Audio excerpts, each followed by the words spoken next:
paradigm of absolute control. And that's why we're just out here doing simple things, pointing out that we're meant to be in nature and be natural. And this is where we find the source that God made to transcend the New World Order. And that's why they want to try to keep us out of it. I'm angry. I've had enough of these people. They're a bunch of Christian murderers scum. They're on giant death factories keeping babies alive and selling their body parts. What more do you need to know about these people? I go out and face these scum. They literally crawl out from under rocks. They have green looking skin and they run around screaming, we love Satan, we wanna eat babies. I have them on video. Hillary's in the creepy, weird, sick stuff, man.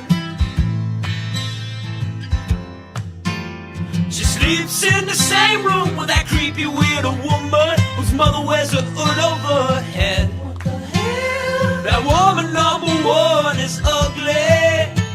Imagine how bad she smells, man. I'm told her and Obama just stink. Obama and Hillary both smell like sulfur.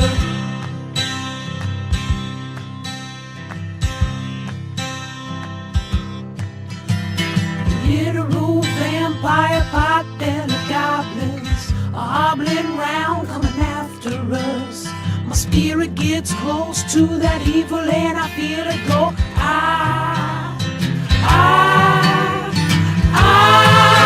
We're such self-centered crap. We don't even notice hell itself rising up against us. Millions of pointed people of the very worst type, and I'm so pissed. We're gonna stab your daughter at the mall. We're gonna stab your wife, your son. We're gonna stab you with a butcher knife, and then the police chief is gonna say, we love our Somalis, we love our Muslims. Oh, they're so good, oh, they're so sweet.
Woo! Good afternoon, my friends. Man, oh man, it's been an interesting 24 hours. Aiden had a fun live last night, man. That was cool. Dude, I just can't get enough of watching fucking only fails the PP lose constantly. Like, I just can't get enough of that shit. It's so much fun to watch because he's just such a hateful douche. So, like, whenever he fails, it's just funny, and he can't do anything but. I can't get enough of that shit. It's so good. Oh my god. But yeah, so one of the foreman of the jury has spoken out on the Today Show, which we are going to watch, and also a TikToker who goes by the name of Girl with Sunglasses. Yeah. Totally my girlfriend now, by the way. She interviewed Baros Sergeant Nicholas Baros. And yeah, man. We're gonna watch it because I haven't watched it yet. So I'm gonna go over it. And I think she's trying to boost her YouTube channel. So we're gonna be nice. She's we're gonna share her YouTube channel once I get into it. So when I share it, make sure to like it and subscribe and all that jazz. But first off, we're gonna first talk about the listen, bro. Listen.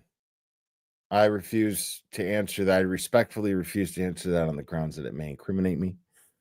Okay. Better put. I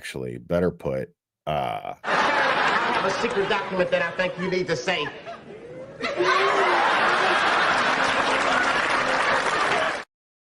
Exactly.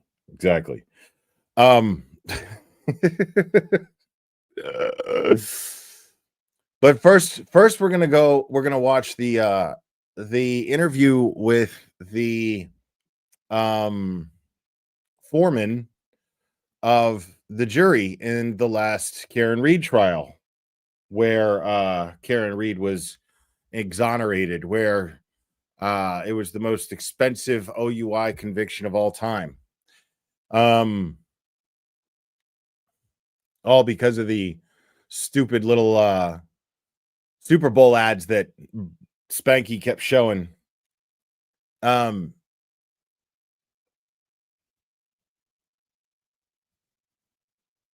before we do that, I actually want to go over an interview. I watched this in its entirety for the first time. I couldn't handle it before. If I'm being totally honest, I couldn't handle it before. Too many tears. I was crying and crying and crying. So when this aired, I just couldn't. I wasn't ready for it, man. And you just got to look at it in the sense that, like, dude, like Nathan called me that day, and I was just bawling, dude. I mean, this dude right here is all heart. This man right here is just a warrior, man. Just absolutely. I mean, borderline majestic Bill is.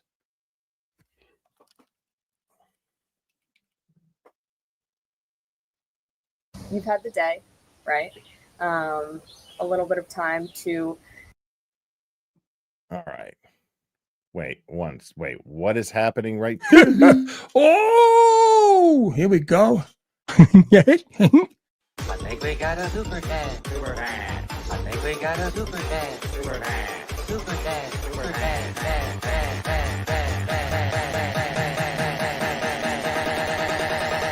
I think we got a super dad. How dare you? Hi, Will. Hi, Amy McCabe. Thank you so much. I appreciate it. All right. Let's watch Bill and Nathan. Their interview after the not guilty verdicts. Maybe have some celebrations yesterday. How are we feeling right now? Go ahead. Relieved. First and foremost, proud. Karen, proud of this legal team, proud of my parents. That Still numb. You know, you after living 3.5 years of this nightmare, this terror, this fright, up against this power of the state and its unlimited resources to come after you.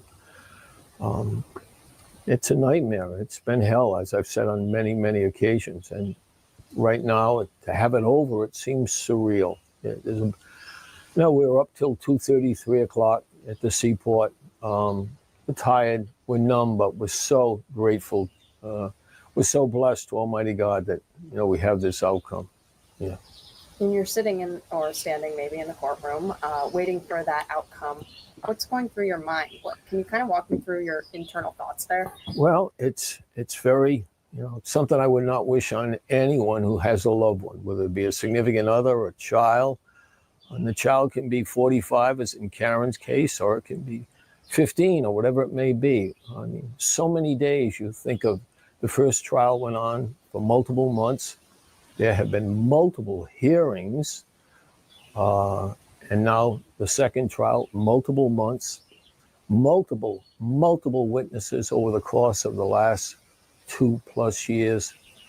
And you see these court officers, and they're very professional, very kind, very accommodating. Good morning, have a nice weekend, so on and so forth. But in that moment when it's announced the jury has a verdict, you'll see 2 or 3 of those officers come behind your daughter and stand there. And their position is to be sure that if a guilty is announced and it carries with it a likely imprisonment, that they're going to immediately cuff her. And that idea of embracing her or holding her and kiss her and Walk out with her. Is gone. That is unnerving. And I've always felt that. And that's why we marshaled every resource we could.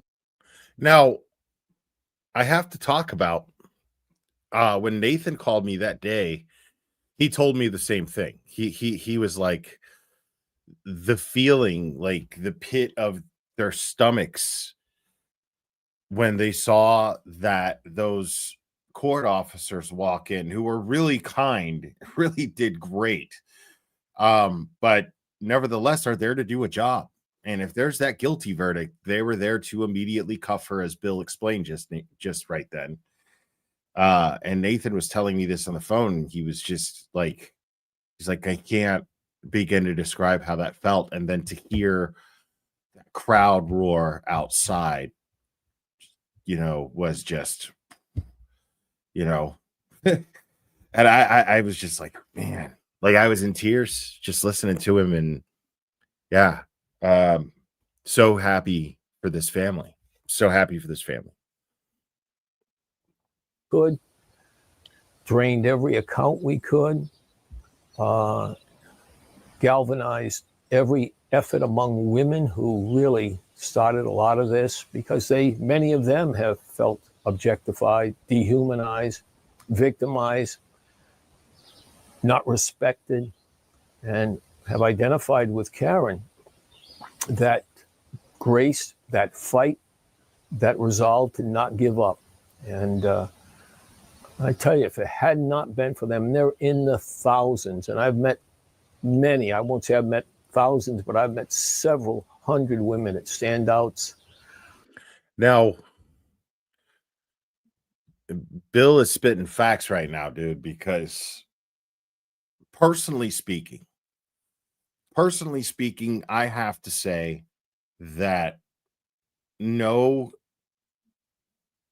individual person or group of people, no group of people and no individual person besides the individuals within that group of people, as a whole or individual, have I ever met more inspiring people. I mean, you sit there, and even with a seat cushion, okay? Even with a seat cushion, and Bill and Janet, they're not young exactly, and even with the seat cushion, it's uncomfortable, dude. It's uncomfortable in that courtroom.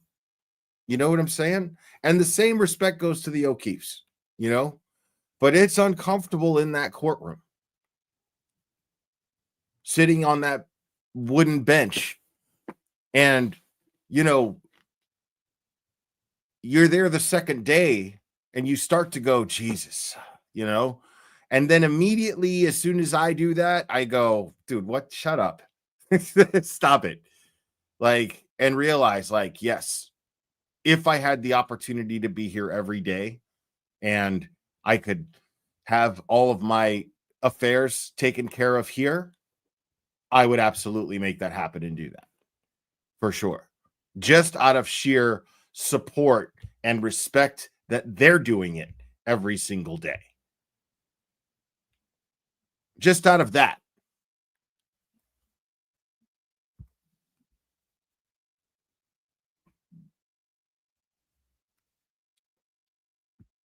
Yeah, great point, Microdots. Great point. Right. How'd you like to sleep on that for 20 years? Exactly. And thanks to a mass collective effort, Karen Reed is not going to have to worry about that.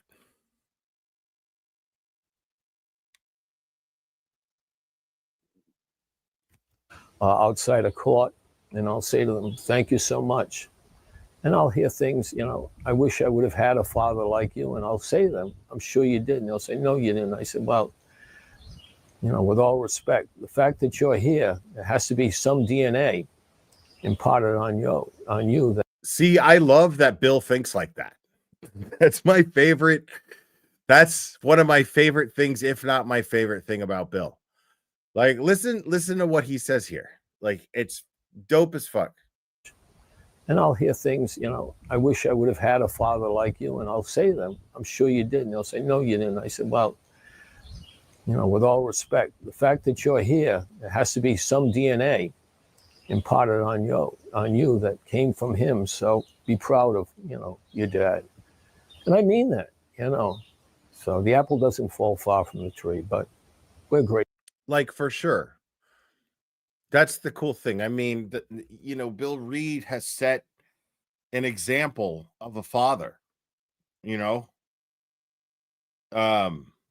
up, Tracy? Bill Reed has set an example of a father throughout this whole thing. I mean, an impactful example of a father. So people are going to feel inspired like this. People who have grown up without fathers. Like, my father passed when I was a year old. You know what I mean? But I totally feel what he's saying. Like, I'll tell you, these wonderful people showed me such hospitality. And the reason why they did was out of pure gratitude. I was grateful to them, which is why I made so many trips out there. I was grateful to them. I still am, obviously. But the reason why they accommodated me so well and so much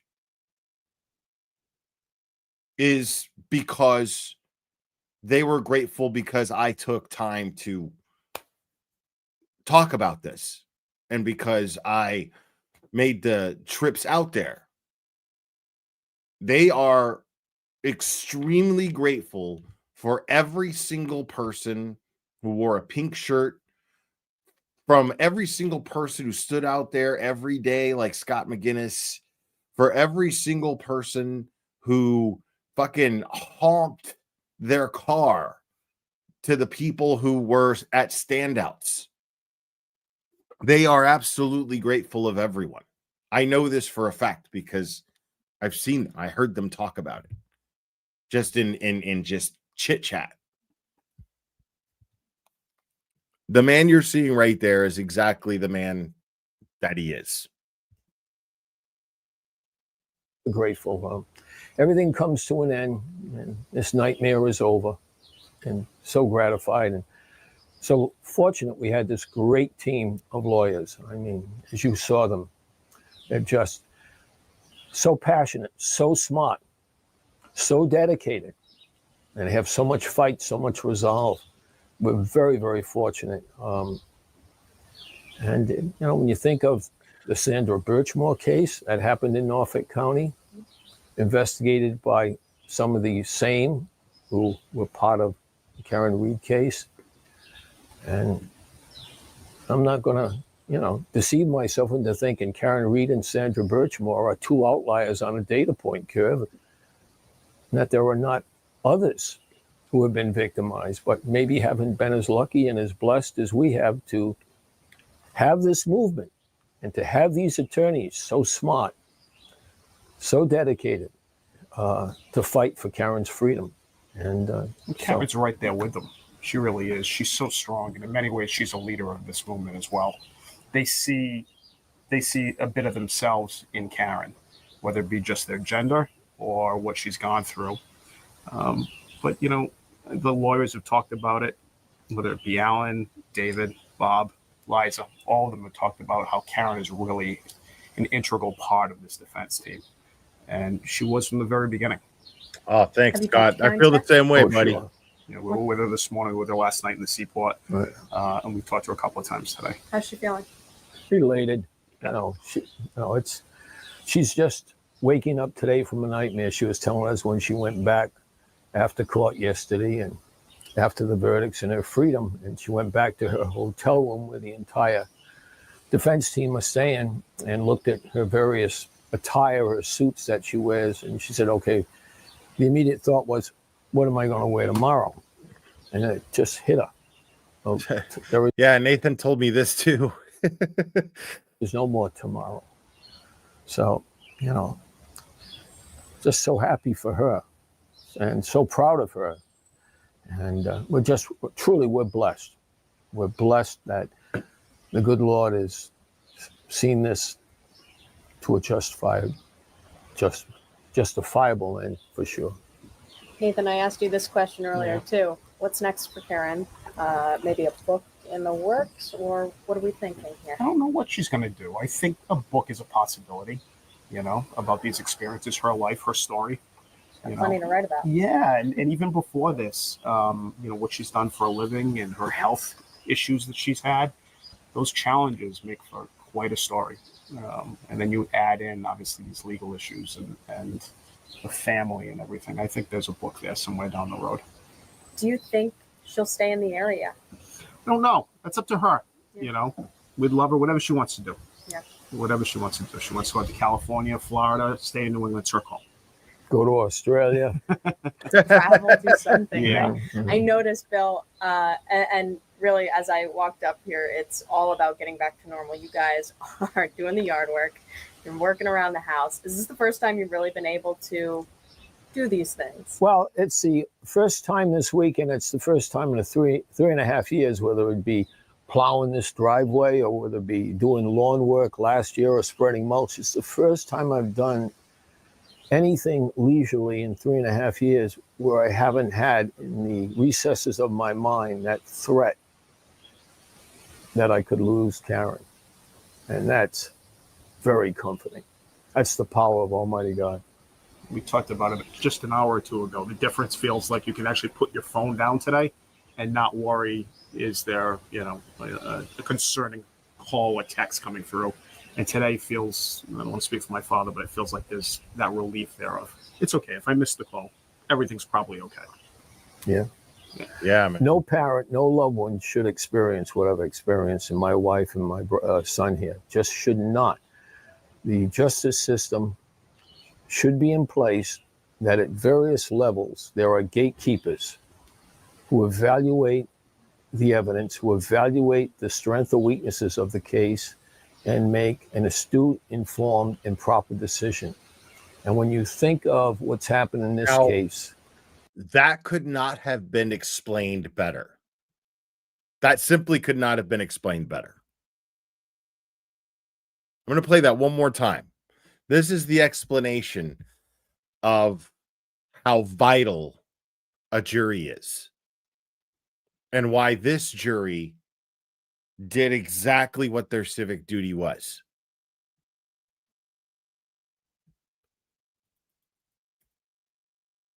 the justice system should be a son here, just should not.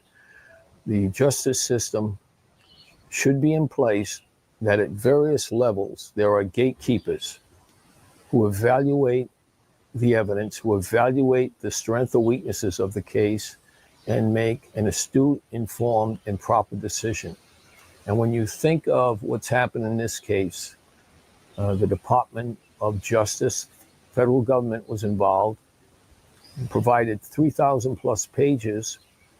Also the ARCA, the scientists from Pittsburgh and Philadelphia area, who concluded based on their independent study that the injuries to John O'Keefe were not... Now, listening to Bill Reed explain exactly the ins and outs of what matters in this case right here shows that Bill hasn't been fucking around. There's been no sitting there feeling sorry for himself. There's been none of that shit. He'd be morally justified to do so if he wanted to be. You know, if he just wanted to sit around fucking feel sorry for himself, he could have done that. That's not what this man did. That's not what any of them did. That's not even what Kelly did. All of them were absolutely and totally engaged in every single aspect of this case. Every bit. Not the result of being struck by that vehicle, nor was the damage to the vehicle the result of striking a 6'1", 216-pound individual. And then it was the Department of Justice that also provided you with the infamous Proctor text. And then with all of that, they still go forward. And then on March 19th, 12 days before retrial 2 launches, down to the dates, dude. They fire the lead detective. They fire him, the lead detective. And we still had to be put through the ringer. People may say it's absurd, it's scandalous. In our position, it's frightful. It's scary. Exactly. No, nobody. And I would tell. Exactly. This is exactly why it does not stop with Karen's acquittal. It cannot, because the umbrella of corruption is still over every single Massachusetts local. That's just simply the case here. There's still a lot to do. Now, it doesn't have to be their fight. But if you live there, man, because they fought their fight.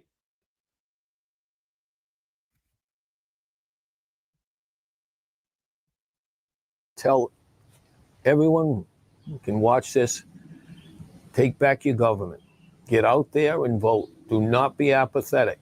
Get out there and make your vote count. Listen to this, and hold your leaders accountable. And if you don't like what you see, hold them accountable by changing your vote and going elsewhere. But that's the power of America, the power of your vote. There are 800,000 people living in Norfolk County, the richest county in Massachusetts, by the way. And my understanding is only 70,000 of them, less than 10%, voted in the last election. So it's important. Get out there and take back, make your voices heard. Good sentiment. Yeah. Anything else that you guys want to say? Dude, Bill and I stood in the lobby of the courthouse a few months ago, and this dude schooled me, dude. This gentleman schooled me on Michael Morrissey and the history of Norfolk County. This dude knows his shit. I'm telling you right now that Bill Reed knows exactly. He knows his enemy, and he knows his enemy well. I promise you that. It was too much information for me to even, like, he was just telling me, like, with timeline, a whole history lesson. It was wild. And the whole time I was going, what? Like every other minute I was going, wait, what? This dude knows. I'm trying to tell you. That I have not asked. I would say in regards to the supporters, Yes. they put us over the top. That level of support, what we heard in that courtroom yesterday. When you're in there, there's a 3 to 5 minute delay between what's said there and what's maybe coming through on the TV or on radio and what people are hearing outside on their phones. And when we heard not guilty, and the crowd goes nuts, it was palpable. It came through your body. It was like Mick Jagger or Taylor Swift came out on stage at Gillette, and the place went nuts. He said the same thing to me on the phone. He was like, I'm a classic rock guy, Will. And it was like Mick Jagger. And the Mass State Police told us as we were leaving, there were better than 3,000 people outside, supporters, just lining the streets. security everywhere. It's amazing. And that's because of Karen. That's because of her story. That's because of the team and her supporters. So a huge thank you to her supporters. And I know a ton of them come out of Rhode Island. We see it. We've seen it at standouts in Rhode Island. I work in Rhode Island. I see it constantly. So all around New England, all around the globe. Yeah, to hear that applause and it reverberate through that courtroom and everybody heard it. It was just one of the few times over the last three plus years I was proud to be an American. I said, this is what it's about. That's right. Thank God I had exactly how I felt. Behind me. It was just gave you goosebumps when it just riveted through the court and it was unmistakable. And when we came out, it was just all over again. Yeah, all over again. Yeah. Alan Jackson said to us, he hugged us in another courtroom before we walked out, and he just looked at us and he went, "I'll never forget that sound." Yeah. And we won't either. Yeah. Gives me chills like yours, too. Yeah.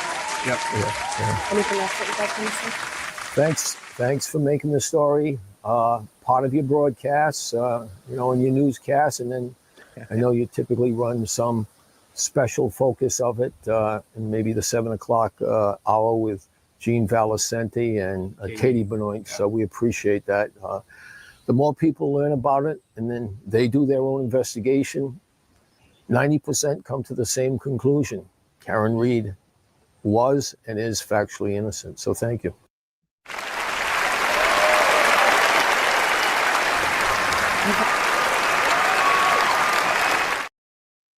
Yeah, man. Dude, fantastic. Bill and Nathan Reed, man. Awesome people. So what we're gonna watch next, because honestly, that turned out to be a better segue to hearing the foreman in his interview. I love this guy. Now, when you look at this dude, keep in mind this guy, this guy,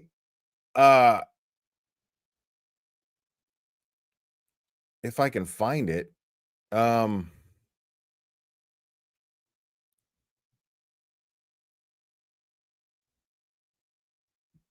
here we go.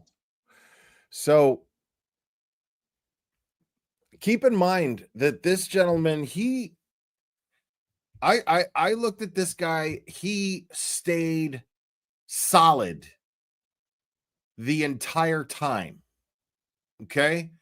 Didn't take any notes, didn't react in any way that I saw to anything. He just sat there and watched. Now, according to Paula Prado, okay, she says he was definitely exuding that of someone in a leadership role, and he remembered everything. He remembered everything.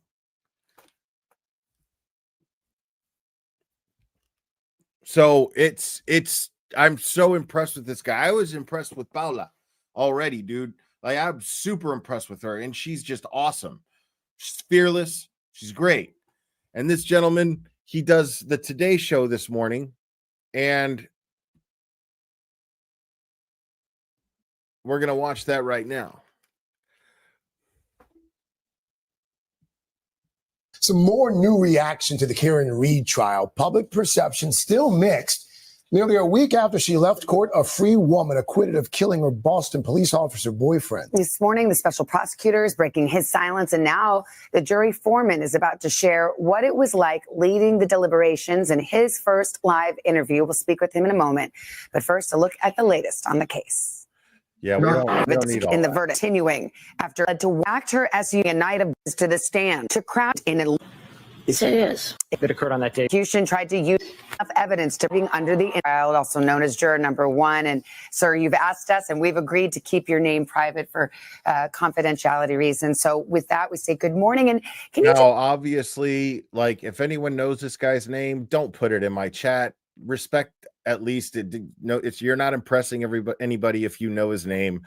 Just respect the fact that the guy wants to stay as it's nice enough that he even did this interview and address the public. I think that's great. We don't need to know who this guy is. There's no need for that. Can you just explain, take us into this jury room and how the jury came to the conclusion it did? Collectively together, we looked at all the evidence that we was presented with, and we made our decision off of that. We didn't, at first, some had their own personal opinions on what the case should be or whatever, and was trying to go down like a personal feelings and stuff like that. And we had to stick to what evidence we had in front of us and go with that. So it was more or less just trying to figure out that part. And it took us a couple of days to really get the gears going, but when we did, it was smooth trails after that. Sir, to that point, the evidence. I love that. So, I mean, that sounds exactly refreshing to me. That's how I would hope a jury would work. That they're going to have a pile of a mess, metaphorically speaking, and then it's just a question of sorting it out, and then you get going. That's what it sounds like to me. Just your basic troubleshooting, problem solving. Let's get a system going where, they get to know each other, at least, in the sense of they get a feel for how the other is going to conversate. And they just had this organized method of getting through the facts and deciding whether or not it proves beyond a reasonable doubt. What it sounds like overall to me, honestly, is that they had a clear understanding of what reasonable doubt was and what innocent until proven guilty was. These two very vital things. It sounds to me like they had a clear understanding of this and decided whether or not Brennan's case proved either of these things. Well, proved that she was guilty, but he could not. Because Karen Reed is innocent. The facts dictate it. It's that simple. She's innocent. So one must address the brilliance of Karen Reed's defense team in regards to this. Because that jury deliberating the way that they did, it starts with good jury selection. Okay? No. These are amazing people. All of these jurors performed their civic duty. No more, no less. That's exactly what they were there to do, and they did it. Right? And that is, in and of itself, the most important thing about this case. Now, that doesn't mean that we cannot acknowledge or should not acknowledge the brilliance and the effect that Karen Reed's defense had on this, the impression. Because let's just face it, from opening statements, Alan Jackson immediately took that jury's attention. Alan Jackson brilliantly commanded the attention of that jury. From opening statements to brilliant cross-examinations, to brilliant direct examination of brilliant expert witnesses, to brilliant redirects of those witnesses to closing arguments. Absolutely brilliant all the way through. And this commanded that jury to sit down, look at this evidence, and decide if there's any doubt in my mind that Karen Reed struck John O'Keefe with her vehicle, then I cannot convict her. I cannot. Can't be done.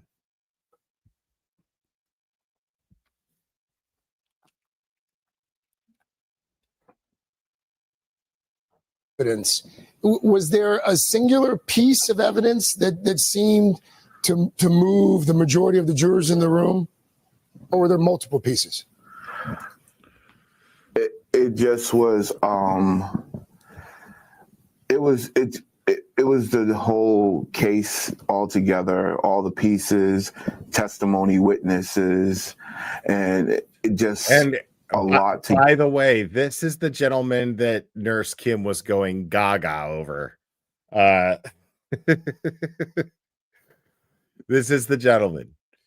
Together, and people had questions. We used the evidence to answer their questions, and we didn't try to go down these rabbit holes where we're just getting lost in what all these other things that was thrown at us in court or whatever, and we just had to walk down and figure it out through the evidence. Sir, I asked one of your other fellow jurors this question. It's a very fine distinction. In your opinion, is Karen Reed innocent? She didn't do this? Or is it just that the prosecutors did not put on enough evidence to convict? Oh, I get it. I get it. Just saying. Karen Reed is innocent. And there you go. She didn't do this crime. No one could prove that she did this crime. So I looked at her from day one as an innocent woman that needed to be proven guilty. And I don't think any of that was shown in this process. Sir, to that point, if she didn't do it, bro, we love who that. did? But that's not my job. That's not my fucking job. So, I mean, something did happen to Mr. O'Keefe. That's not my fucking job. My job was to determine whether or not Karen Reed did it, and she didn't do it. And it's foul play or whatever you want to say, but there was no evidence to even through multiple witnesses and testimony by his autopsy and everything. There was still no one said to solid evidence that there was a collision or he got hit by a car. So you don't think she actually hit him with everybody? You don't think she hit him with the car at all? No, go ahead. You don't think she hit him with the car at all? No, I don't. I love it. Not with the evidence that was put in front of me and love this what we heard over everything. No, I don't. Were you aware of just how high profile this case was? There were throngs of people outside in front of the courthouse. I know the jury officers, kept you away from that, but there was a big scream at the end when the verdict was read that was audible in the courtroom. How much did you know about that, and how much, if anything, did that have to do with your process, your deliberations? I was just going to go with whatever evidence showed us. If it was finding her guilty or finding her not guilty. And we were just going to go with the evidence. And at the end of the day, when I came in on Monday, I established to everyone, I just want everyone to feel like they're heard 100%, their thoughts, their process is being heard also in that process. I love that. And everyone felt at the end of the deliberations that everyone felt. That's interesting because that's how I always saw it in the movies, is that the foreman pretty much managed the rest of he kind of managed the floor when it came to people speaking and deliberating, right? That's in the movies, that's how it is. But all of the law tubers have been saying that. And of course, I'm not trying to argue with them. They're saying that it's just they're supposed to hand the note to the judge, and that's the extent of their responsibility. But here we are seeing the foreman actually take a leadership role. where most lawyers that I've heard talk say that's not even something that normally happens. It's something I see in the movies, but it's not something that normally happens, which is kind of cool. Felt good about the decision that we all collectively came together with. So in the end, there is still a mother who lost her son, Officer O'Keefe. What do you think justice would look like for the O'Keefe family? Someone looking into it further, but looking into it further with the evidence that you already have, and then you finally find a possible person, there's going to be the same complications of all this other he's making an excellent point here. Stipulations of the evidence and everything else to go along with it. So it's just hard. And to put a mother through that, and a father and a brother and the whole family through that again it's a lot. Even me being there for 8 weeks and 9, and just sitting and watching the videos and seeing the tape and everything, it's a lot to see your loved one go through that. So yes. It's a lot for the jurors as well. It's a community service that people as citizens are asked to do. And as a foreman in particular, no one gives you a manual and tells you how to deliberate. So thank you for your service. Thank you for being here, Mr. Foreman. We appreciate it. Hey, thanks for watching. And don't forget, you can catch the Today Show every morning on. Dude, fucking awesome, dude. I absolutely love this guy.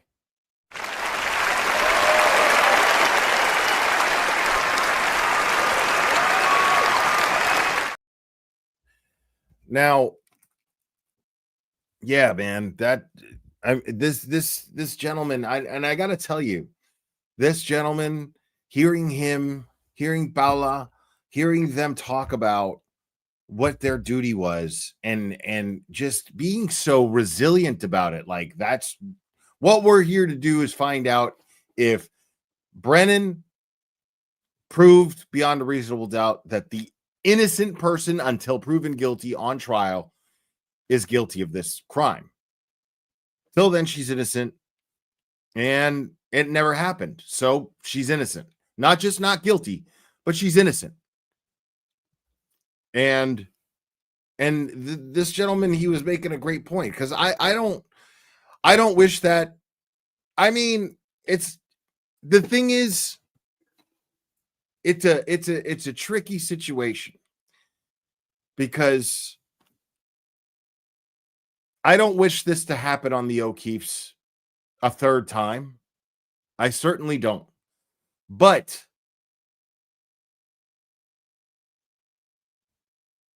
the truth of the matter is, they could have supported Karen Reed. They could have looked at the evidence.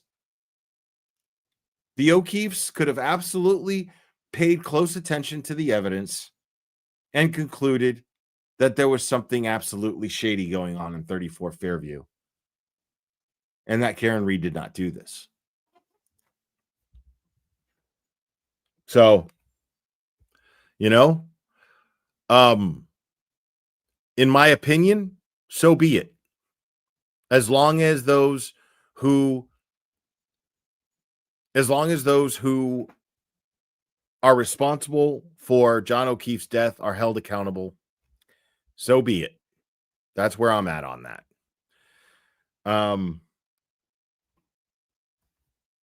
I mean, that's not a lie.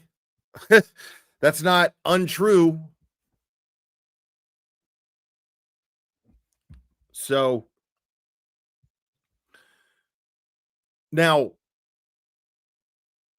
the other hero of the day would be Sergeant Nicholas Baros. And we've got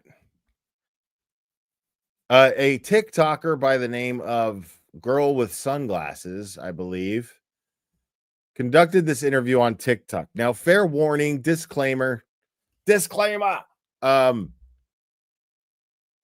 She puts filters on him.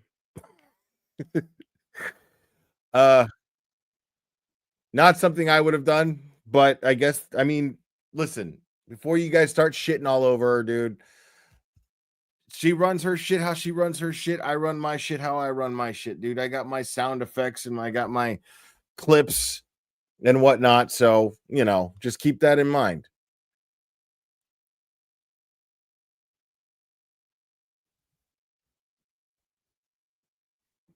Excited to give him a platform. He's an amazing human. So are you ready for this? Now, before anything, folks, what I am going to need you to do is stop what you're doing right now. Stop whatever you're doing and go give this person a like.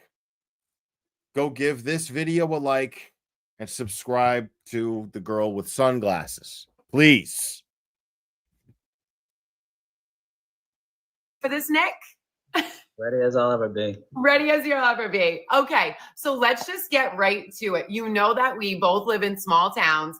Oh. And what you experience, I have to be Okay, so the chat has the option to do that. Got it. Okay. careful on here because God knows TikTok likes to report us. Oh, look at this. You're getting all the gifts. We both live in small towns and we know that schmurders are not normal. No. So when you got that phone call that day, did you ever think? Listen, she is on YouTube. Here is the link. I'm dropping it in chat again. Stop what you're doing and give it a like and subscribe to her on YouTube.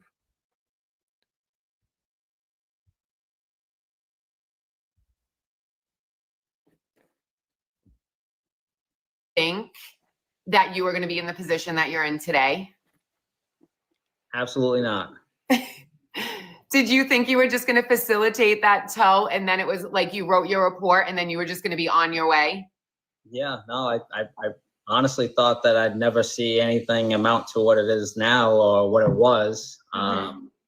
It's just, it's crazy how something, you know, started like that and what it ended up being. And now at what point for you did you notice the switch, like that you were not, this was not just a normal case that you were going to be a part of? I think it was when my former chief called me and said that the Commonwealth was looking for me for what happened on the 29th of January in 2022. So, and now what timing was that compared to like trial one? I think it was in 23. Oh, so it was a little while.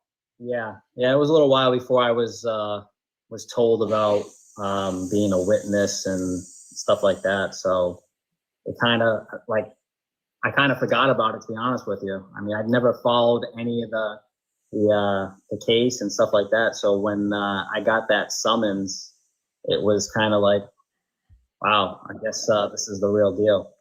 So that's funny because you're not a social media person at all.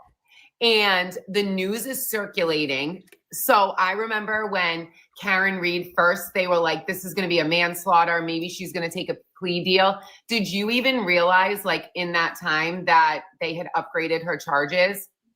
I mean, yeah, like I said, I don't live under a rock. So, yeah, you know, the TVs in the police station are all on the news channels and, you know, throwing on social media. You see these things, but like so you knew like the small basis of everything. Yeah, like I said earlier, I never followed the case. You know, it was one of those things that I did what I did. I showed up, I saw what I saw, and then I just went on.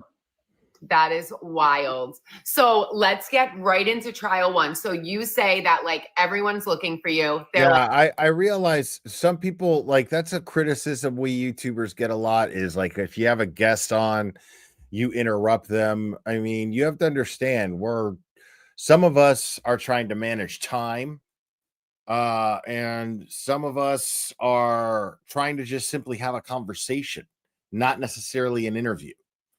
So, you know, if she interrupts them, she's probably just trying to manage time, you know? They're like, you have to be a witness. And what is going through your head in that moment? So to rewind it a little bit, a lot of people know I was involved in a motor vehicle accident while I was on duty. I was hit by a drunk driver. So that happened on Labor Day, 22, I believe. So I was out of work for 9 months. So as this is unfolding, I was out of work, and the Commonwealth was looking for me. And when you're out on injury, you cannot be involved in anything police related because you're on injury. So I had injuries that I needed to tend to. So I was getting bombarded with emails and phone calls from the state. And I would absolutely love to see a Turtle Boy interview with Baros for sure. a lot of cops, when it comes to court, I'm one of those, and I don't want to go to court unless I really have to. So I was kind of, please don't do this to me. yeah, I was kind of like ducking and dodging it, to be honest with you. And, it finally, it amounted to what it was on trial one. And, I went back and forth with my chief. And you know what, my man? chief, George Nichols, he's I don't think I've addressed this while I'm live, but I keep getting these comments. Now I just fucking hide those people because they're just too stupid. But I keep seeing these comments, right, where they're like, how come you haven't had Yannetti or Alessi on your channel yet? They've been on this channel and this channel. Listen, first of all, I'm in no rush. Okay. I'm in absolutely no rush. And the fact is that if you notice, there's a bit of a pattern to the channels that they've been showing up on. Now, I don't know anything about it, but I'm just seeing a pattern. And it seems like they're going on LawTube channels that have a lot of followers. And the idea is just to reach and have the legal discussions. I'm sure that they'll make their rounds to the YouTubers who are lay people, such as myself, such as maybe Nurse Kim, such as, of course, Aiden, who's not a lay person necessarily. He's a journalist.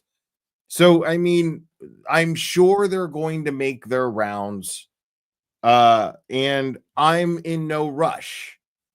And if for some reason they decide that it's probably not a good look to be on my channel, that's fine too. The thing is my experience that I had with these amazing people is something that all I can do is be grateful for. The time that I did get to spend with these people is something that I'm always going to treasure, and it's always going to be a part of my life that I'm going to be extremely proud of. And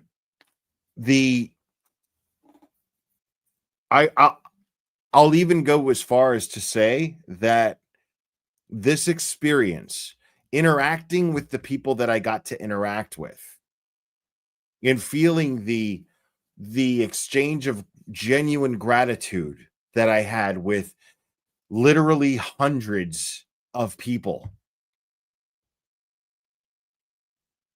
thousands if you count virtually, thousands and thousands, tens of thousands. If you look at that, I mean, I can honestly say that this experience has brought me closer to God. It has improved my personal relationship with God. A relationship with God that I already felt very confident in, very comfortable in. And this experience has brought me closer to God. Most definitely. And for that, I will have a gratitude to every single person that I can never put words to. So I would love to have these gentlemen and Eliza Little and Karen Reed again on this channel, and any of the Reeds that would like to be on here. They are always welcome here. but I'm not going to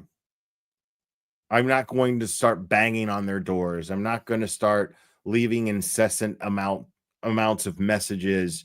I'm just not going to do that. I'm sure they have a plan of what they're doing, and they seem to be doing that. And so I'm just happy to hear from them. I'm just happy to hear them add insight and address the public and answer questions and speak with law tubers that I like and respect. You know, hearing them talk to Runks, man, that was cool as shit. You know, I haven't watched the lawyer, one yet, but tonight is Melanie Little. Bob Alessi, David Yannetti are going to be on Melanie Little. And I'm a big Melanie Little fan, and I'm going to enjoy the shit out of that. That's going to be amazing. And I'm really happy for Melanie because she's going to have a huge audience for that, because she already has a huge audience in which she has earned. So, I mean, I'm not. I focus on the things to be grateful for. That's the best way to, and because if not, there's so much I'm gonna miss. It's gonna go right by me, and I don't want that. I don't want things to go right by me. I'm just totally grateful for this experience, and I'm grateful to all of them. And it's that simple. I don't expect a shallow, willfully ignorant moron to understand that. I expect my audience, in which that I'm very proud that I earned by doing things the way that I do them. I care about how they feel. That's it. Norman Corey, thank you so much. Will, in my opinion, the amount of integrity you have is staggering. I am a subscriber for life. I know you speak for all of us. Well, I don't know about it if I speak for all of you, but I'm happy to. I'm grateful that we have this little community, man. I'm super grateful for that. I'm always going to be grateful for that. Thank you so much. It's great. And I was just like, what do I do? And we end up saying, I have to go. It was such a big thing that I needed to go. So I went, and I was not currently on the force right now because I was out on injury. Yeah. So let's get right into that then. So now trial 1 is going to happen, and you're called by the Commonwealth, not the defense. Correct. Hold on one second. Hey guys, I love you guys all. Let's give Nick all the gifts afterwards because I can't even see his face. And we appreciate you guys. We appreciate you guys. Yeah, I'm sure Young Jerks is going to have them on at some point. I look forward to seeing that as well. Actually see his face. So let's hold on gifts until the end. Sorry, I love you guys. I'm not trying to be rude, but we can't even see him. Poor thing. He's being bombarded. So the Commonwealth calls you. What was that like? I've never done this, so I have no idea. I'm like, oh my gosh, there's so many gifts that I can't even see your face. So tell me all about getting a phone, like knowing that you're going to have to see Lally. And what was that like? So, like I said, the Commonwealth was emailing me and calling me and was it him directly, or was it like his assistants? So it was his assistants, primarily. And like I said, they were calling, emailing me, reaching out to my chief because I wasn't answering the phone, or I was. That's wild. Sending back emails because I was. That's wild, dude. So they were just bombarding this guy with emails and calls, and even calling his chief. And he was just like, nope, I ain't trying to talk to you motherfuckers, dude. I ain't trying to talk to you motherfuckers. This is crazy. I was out on injury. I was doing, getting better. So finally we have a phone conversation. It's about, 4 or 5, maybe 6 people on this phone conversation with the Commonwealth. And they basically asked me to recant what happened that day. Mhm. And that's I did. I said what I said, and I told him that, you know, when I arrived and I saw the vehicle in the driveway, there was a crack missing and a piece was missing, but it was not completely damaged, like I testified. And the crazy thing is the Commonwealth kept saying, you know, "Are you sure that that was what you saw?" You know. So they're saying this to you like actively during your like just speaking to you before even trial prep. Yeah. So this is like my trial prep. Yeah. Because I was gonna be going in the next coming week. So they had asked, you know, I don't know who specifically was the one that was talking, but they had said, you know, there's a picture that I agree. You know, the taillights is completely damaged, and I had told them that's not what I saw. So fast forward to when I actually get onto the stand, and you know, they asking me questions. And when I said, you know, that a piece was missing and it was not completely damaged, they never went on to ask me more because they knew what I was going to say. And and it didn't go for them. Which is so wild because I remember you in trial 2 being like, I was never asked this stuff. They never gave you the opportunity to even speak in trial 1. I was actually like recapping, and they only had you on the stand for 13 minutes. Did you know that? Yeah, it was quick. It was a lot quicker. I was like, this is so wild because I remember in trial 1, I was like, Nick is our hero. This is amazing. Like, he literally just was such a stand-up person. And then we see you on trial 2 where you can actually talk. And I was like, oh my gosh, there is so much more that we didn't even know because they never gave you the opportunity. Correct. Which is insane. So prepping with them, they were kind of pressuring you. Like, are you sure you didn't see it completely shattered type of stuff? Yeah, they wanted to say that they would show me a picture and if that would refresh my memory, but I knew what I saw and it wasn't completely damaged, like I said. So how was that knowing? So like knowing what you knew in that moment, guys, the gifts, I love you guys, but can we just chill on the gifts for a minute? Now knowing what you knew and that you were not going to change your story and that you saw what you saw and you were going to be. This chick totally knows that like she's trying to like have as serious of an interview as she can have, and like with the one honest cop to like testify in the first trial, second trial. And like people keep putting these fucking stupid filters on them, dude. She's like, can we please chill on the gifts, y'all, please?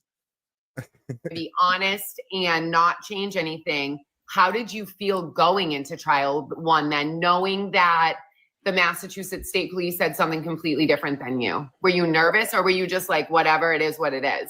I mean, I think she has a lot more followers on TikTok. So to me, it monetarily, it makes sense. You know, this is a great catch.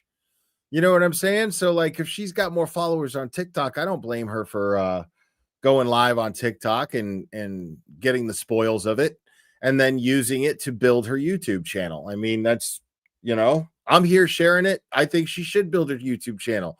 You know, she's not doing anything unethical. You know what I mean? If you like it, subscribe. If you don't. You know what I'm saying? Didn't know that they weren't going to ask me more than what they asked me that. So, like I said, I recanted exactly what she did that day when I showed up at the Reed residence, and I told them, you know, the last thing I said was that, you know, there was a crack, you know, a piece was missing and it was not completely damaged, and you know, they talked about a picture, and I said no, I wouldn't agree to a picture of a completely damaged taillight. Yeah. When I went on the stand, I didn't know exactly. I knew some of the stuff that they were going to ask me. I have the link to this stream pinned to the top of the chat. Because, you know, it was going the back and forth when we prepped, but I didn't know that, after I said, it was a crack was, there was a crack, a piece was missing and not completely damaged. I didn't know that was going to be the end of it. Yes. So you were kind of shocked, like, what the heck just happened? Yeah. We didn't give you an opportunity. Sure. And you didn't even want to testify to begin with. So were you like, are you kidding me? Like, this is what they got me up here for? Yeah. That's kind of BS. Yeah. I mean, it was, like I said, it was a short thing. I thought it was going to be a lot longer, but. Yeah. And I'm going to throw this in there before we even get to trial too, but like, what a difference between Lally and Hanky Spanky, right? Like, Hanky Spanky is this aggressive, ridiculous human, and Lally is monotone and weird. Yeah, I mean, now that you bring up, I gotta do it. Mr. Brennan, I mean, this is my opinion. I think that the state, hiring him as a special prosecutor was not needed. No. The state has many DAs and ADAs that they can try the case, and right. Well, it was needed. The reason why it was needed was because none of the ADAs would do it, because there was no case. There was nothing on the up and up about moving forward with this case and prosecuting it. Make no mistake about that. There was absolutely nothing ethical about it. It shouldn't have been legal.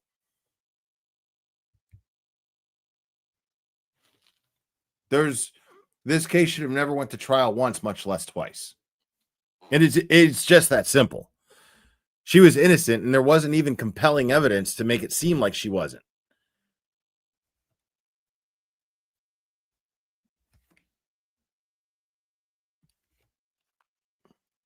So that's the reason why it was actually necessary.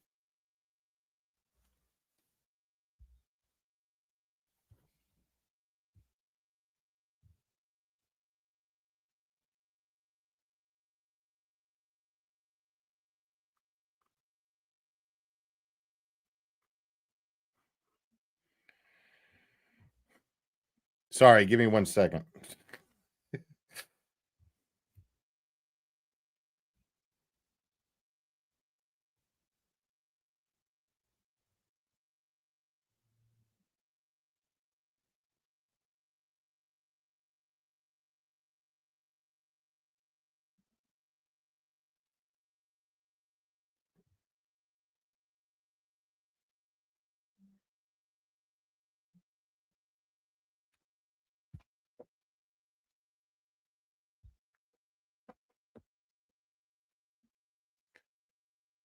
One second, guys.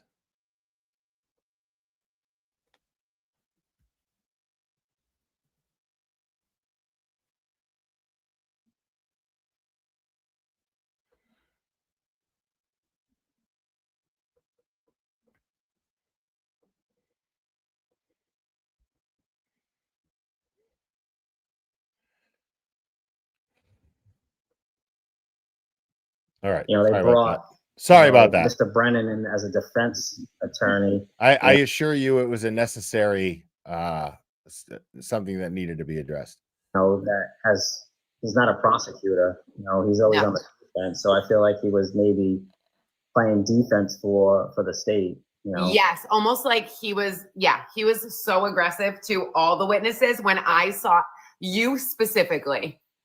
And it was so wild because we had the experience with Kelly Devers first, and she was the most hostile, combative witness and a police officer. So you have to remember that, like, people are seeing this, and I'm sure you did not see it. Guys, when Nick says he wasn't paying attention, like, he doesn't do social media. So we saw that. And then we had Dr. Marie Russell, which was the dog bite expert, and Hank Brennan was like basically implying she was too old to be there. And then you come on the stand and he's coming at you again. And we're like, what is going on? You were the most stand-up, confident witness that they had, like our favorite by far. It was so amazing to see that he was like haggling you and you were still so confident. Even if you maybe like didn't feel like it in the moment, I would love to pick your brain about that. But from the outside looking in, it was so impressive that you didn't lose your mind. because I think I would have lost my shit. I could never be a witness. They would be like, girl with sunglasses, get the hell out of here. You've got a loud mouth. You're out.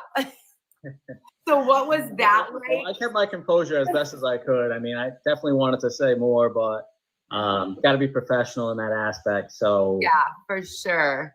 I mean, I loved when you were like, with all due respect. Now, she's not a journalist. I listen, I'm not trying to be a dick. I just can't pretend like I'm not hearing what I'm hearing. You know what I'm saying? Like, she's not a journalist, so but she's doing most of the talking here. So I wouldn't necessarily refer to this as an interview. But yeah, she's doing most of the talking here. and I mean, for this, it's a bummer because supposedly she was trying to avoid this by going live on YouTube, but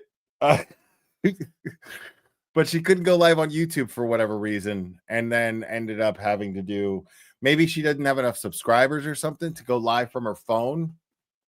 But no, she stole Kurt's hat from Uncivil Law.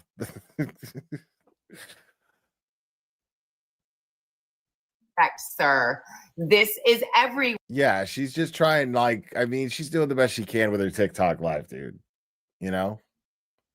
everywhere. Like, he was almost implying that you were like studying the trial and being on social media. Like, this is what I do. I'm going to be like, I need to make sure I have everything I know, whatever. And you weren't. You were just honest. no, I mean, like I said, I'm not looking for any clout.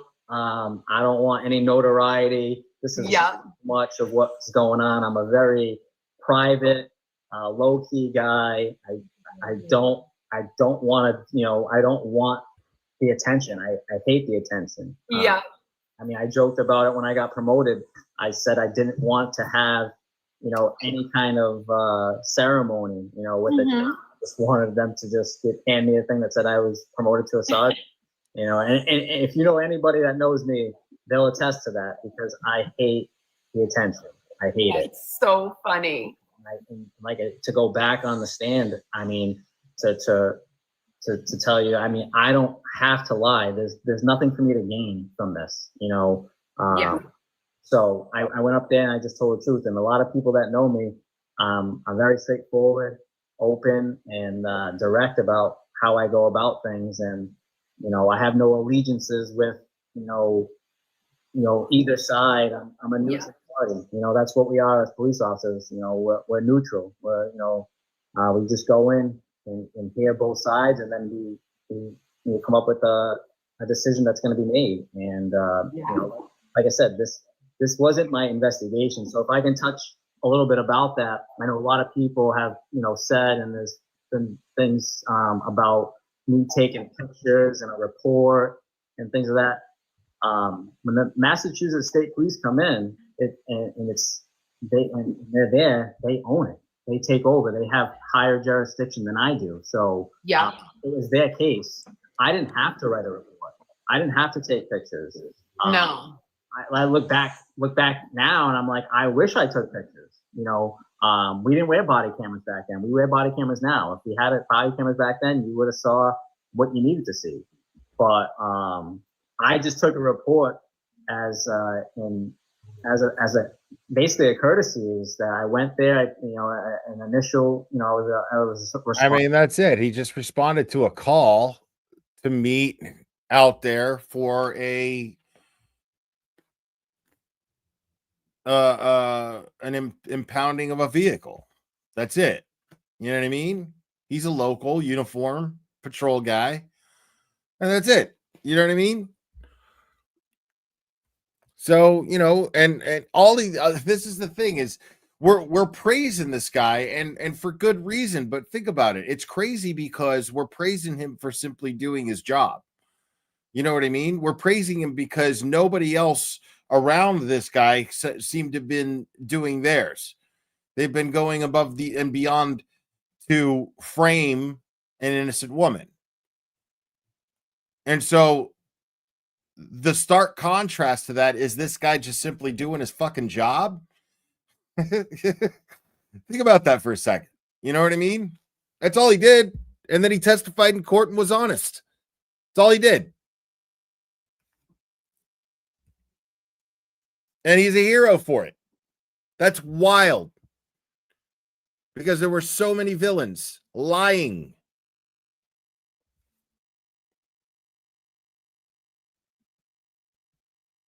Responder. I went there. I did what I did. I facilitated the tow. I had the driveway plowed. You know, I accompanied the two troopers that called, and that was it. But I I was laughing. I was laughing. Oh, her shit. He brings up all of these witnesses that one can't write a report, didn't write what they heard Karen say in their reports, yet you're just there to facilitate a tow and get the driveway plowed, and it was a courtesy, and he's going at you like you have a problem, like you're the problem with the report. Like, are we kidding me? I wanted to say, excuse me, sir. I almost hit the floor. I was like, wait, you brought up all of these people that, like, medical personnel, all the ambulance people, police officers. No one wrote very important things in those reports, but he's going to come at you and question your detailing when you didn't even have to do any of it. And I was like, go Nick Baros. That's right. But the problem is that, like, he doesn't know any of that. Like she said herself, that the dude doesn't follow social media. He's not digging into the details of the case. He's not going through sleuthy goosey spreadsheet. You know what I'm saying? He's not doing any of that. Like, so she's just talking Chinese to him. She's like, in his perspective is, I just don't know why this guy was being a dick about my report. I wrote it as detailed as possible. You know? He didn't know that none of the other investigators didn't write reports, didn't memorialize anything, didn't memorialize chain of custody, he doesn't know any of that shit. So he's just staring, listening to her, and he's just like,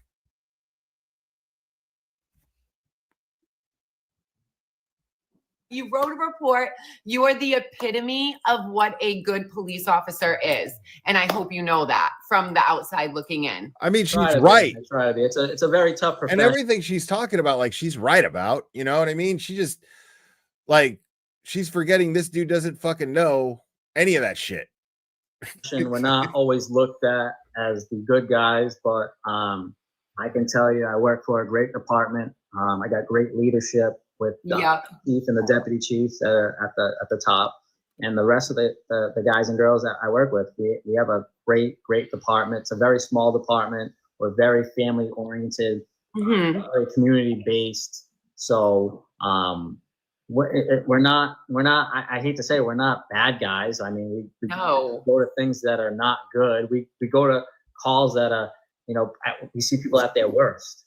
And my motto is always, and I try to, you know, tell to the younger generation that work underneath me is, as long as we leave a scene and we leave it a little bit better than when we arrived, that's the goal, you know. Yeah. But you know, unfortunately, in this profession, sometimes we're looked at as the bad guys, and one bad apple spoils the rest of us, which, you know, I hate. That it's, you know, and things that happen across the country don't happen out here. And, you know, I wish that, you know, if I could get the message out, is treat every police officer, you know, not like that you've been treated before. You know, have a conversation with them. I treat everybody like I want to be treated. You know. Yes. So. That's what makes you different. Yeah. I love that. You, when you were on the stand, you probably don't even remember this, but Alan Jackson had a moment like earlier in pre-motions where he said, do it, when he was aggravated, and it stuck with me. But with you said, absolutely not, when they showed you the picture of the shattered taillight in the Sally port. And that was a moment that I remember being like, ooh, like they are not going to trick you. Alan Jackson gave you the opportunity and the floor to be like, that is not what I saw. This is crazy. And you were so good at detailing it. And then you had your little laser pointer. And I think in the jury's brain that humanized you, like you showed them what it was. And then you had Hanky Spanky who came in and was so aggressive and was trying to trip you up. But to them, I feel like Why you guys? Hank Brennan almost Y'all are humanized haters, you bro. even more with them. Like they could relate with you. Like they could. Y'all are haters, dude. Like she's I mean, she's saying the same stuff that you all would be saying. I mean, maybe not like that, but but y'all would be like this kind of the same way. You'd be congratulating him for being honest and not letting Spanky trip him up. And you know what I'm saying? I'm just trying to be positive here, okay? I'm just trying to be positive here. She seems like, you know what I mean? Y'all are haters, bro. She's just pointing out the same things that we all know. Could see right through them. Does that make sense? Absolutely. I mean, I tell everybody, I'm a person outside the uniform. You know. Yes. I'm not one of those cops that portrays to be a cop. You know, when I'm off duty, I'm off duty. But when I'm on, I'm on. You know, and because I have a job to do. But I'm not, you know, a big, you know, showboat person. It's the profession that I chose, so I deal with it. But I'm not a big. I'm not a person that just likes to portray to be a cop. You know. Yeah. And now when you were obviously you heard from Mikey, I call him Mikey P because I refuse to call him by what he was. Mikey P in Buchanan, we call him Bukkake via Turtle Boy gave him that name. And forever it has stuck with me because I'm like that guy during trial. Actually, I got to tell you this story. It was really funny. That man went to intimidate the jurors and Turtle Boy was, he was coming out just from doing media during verdict watch and he's walking down the stairs with a piece of pizza and he couldn't see this, but the rest of us did. And there was this big pole and he was hiding behind a pole and he was like going like this, like say this was the pole. We see him like going like this and I could not stop laughing. This dude doesn't give a fuck about any of that. And then I think Turtle Boy, like he had to go throw something out and they saw each This other. poor and guy, I was bro. like, good for you. Like, do not let him intimidate anyone. This guy is literally in there trying to intimidate jurors and then hiding behind poles, being a weirdo to Turtle Boy. But then he goes to like when you have to work side by side with him, did he give you like an arrogant demeanor or were they kind of cool with you when you met them? Man, she's just got a different audience, dude. That's all. You know, I mean, there's a fucking shit ton of people. I mean, obviously, dude, she's got like 34,000 fucking followers on TikTok. There's a whole fucking subculture of girl with sunglasses fans, dude. Because when I saw that, I was like, what is he doing? Like, why is he trying to be like so like he's like this baddie of some sort? Was he like low key I get it too. I get it. Nice when you had to interact with him in Dayton? So, I mean, I didn't really talk too much to the troopers. I mean, they came in, they knew, you know, that it's their investigation. So I'm not one to overstep and, you know, interfere with what they were going to do. I think so I think that she just kind of unrealistically assumes that this dude is savvy to everything that we're savvy to. You know what I mean? And like he's gonna be like, you know, oh, these dirty motherfuckers. You know, he's just like, dude, like this poor dude's position is really just like, I mean, I saw what I saw, and then I wrote it in a report, and then I testified about it in court. That's what cops do. You know what I mean? Like that's his position in its entirety. None of it is oh my God, man, these dirty cops make me sick. You know, like he's not going to sit up there and be Gonzo and Brian. You know what I mean? He's just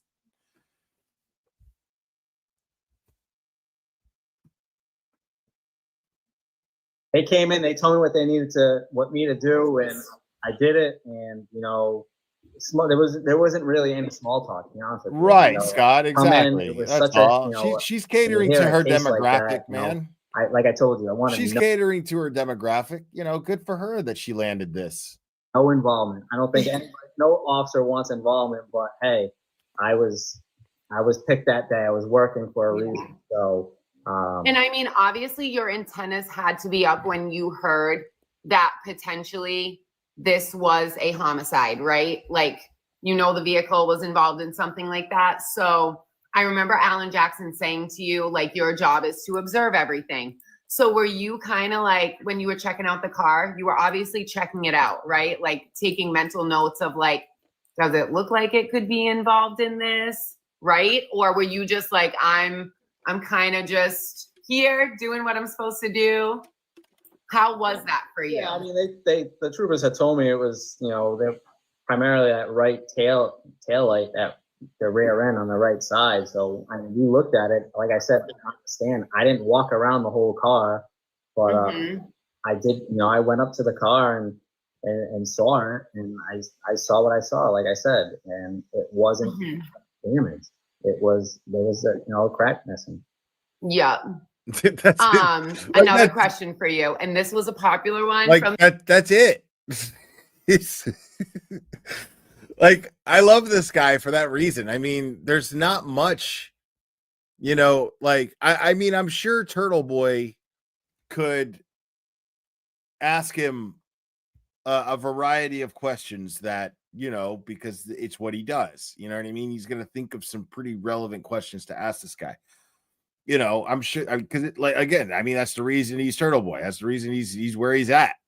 So like, but I mean, the thing is though, it's like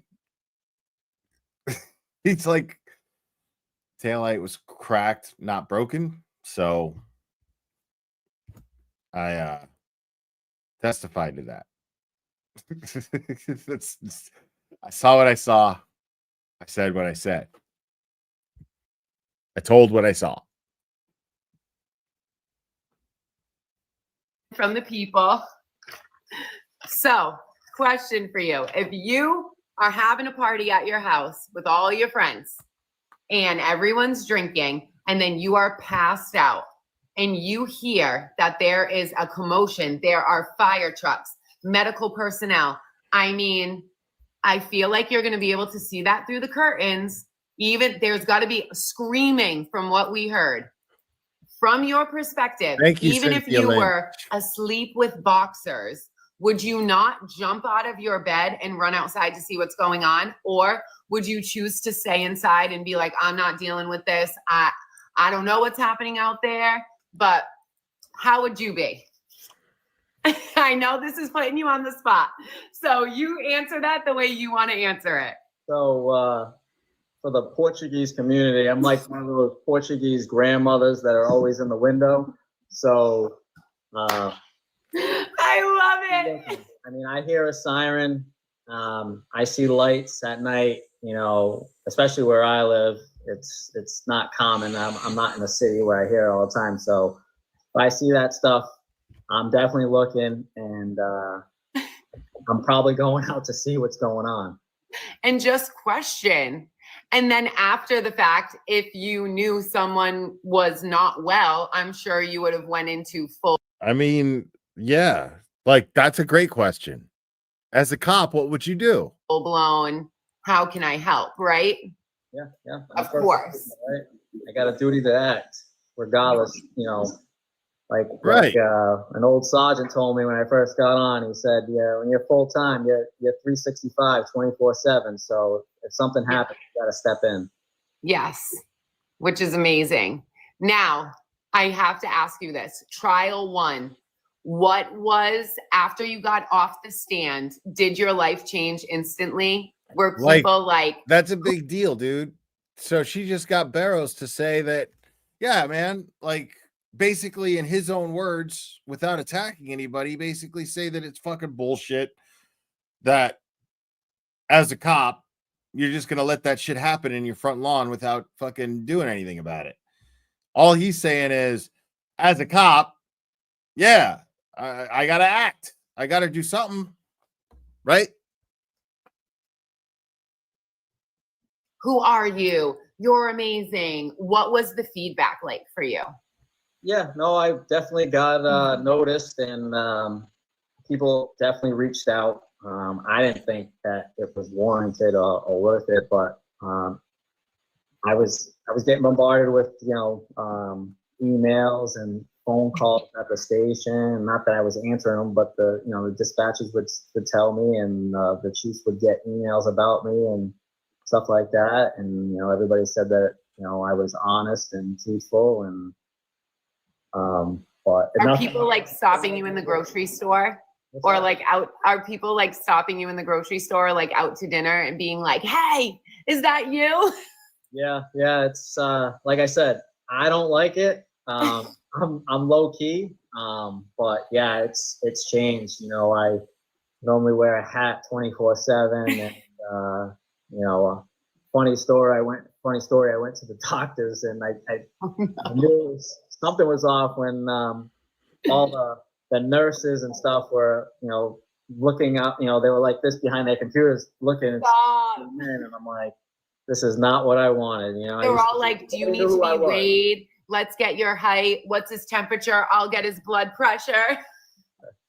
They all coming in, and you're like, excuse me, what is happening? I walked in, I wanted to walk out. I can't stress enough that I hate attention. I hate it.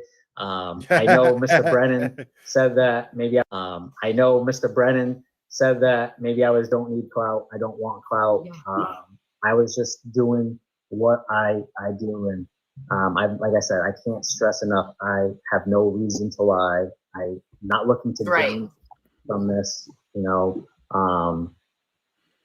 I haven't mentioned it, but my condolences go out to the OP family. That's a fallen. It's a police officer. We can't, never mind a person. But I look at it differently because I'm a police officer. We're brothers. It's that brotherhood when you become a cop. Everybody's your brother, your sister. So, my condolences go out to that family, and I hope that they can find. Dude, you guys, man, you don't know how it works, man. Like, y'all don't even know. Dude, I landed Colton Harris Moore when I had like maybe 3,000 subs, maybe, if that.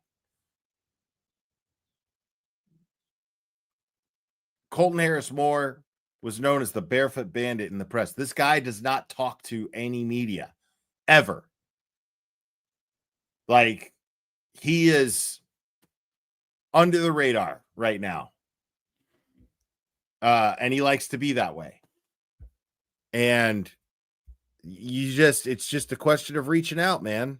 That's all it is. She reached out to him, and he responded, and I'm actually really interested in a lot of his responses. I feel for them. We just can't forget about John O'Keefe. We just can't. Yeah. Speaking about Hanky Spanky again, and I've got to ask you this. When he was coming at you on the stand about you meeting Alan Jackson at a hotel, first of all, I was at home and I wanted to take my notebook and throw it through the TV. I was so aggravated. I'm like, why does he care? You are a police officer. It's not like you have this strange person asking you, sir, can you come meet me at a hotel? You literally are going to testify for the defense. You obviously have to figure out, when am I going to be there? All the questions, all the behind the scenes stuff that no one really talks about. How did you keep your cool in that moment? And did you think that was weird too? Like, he made it seem like you guys were being shady. And what the hell was that? I mean, I didn't think anything of it because I know he's not from this area. He doesn't have an office. That hotel is his office. Yeah. I met them in a conference room. So it's not like you were hanging on his king size bed being like, let's talk. right? Like, what the hell? No, absolutely not. But yeah, no, and like I said, I was never prepped by the defense. I was prepped more by the Commonwealth the first time. Never prepped by the defense on the second trial. They had said that what I said on the first trial was more than enough. And I had said to them, no one's going to tell me how I'm going to speak or what I'm going to say. I know what I saw. I know what I did, and I'll just say it how I am. And like I said, I love that. People know me. They know that that's how I am. I'm very raw and blunt and upfront.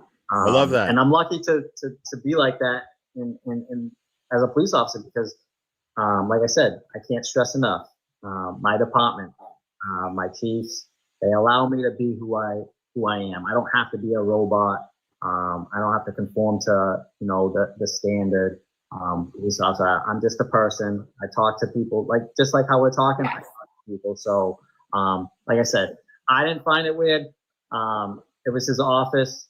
I like to do things face to face. I'm not a big phone guy. I never met them beforehand. I went in there.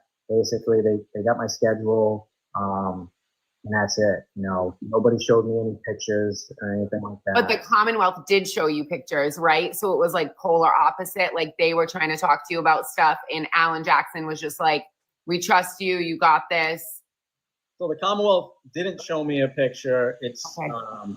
They wanted to show me a picture, and when I said that, if it's a taillight that's completely smashed up, that's not what I saw. So.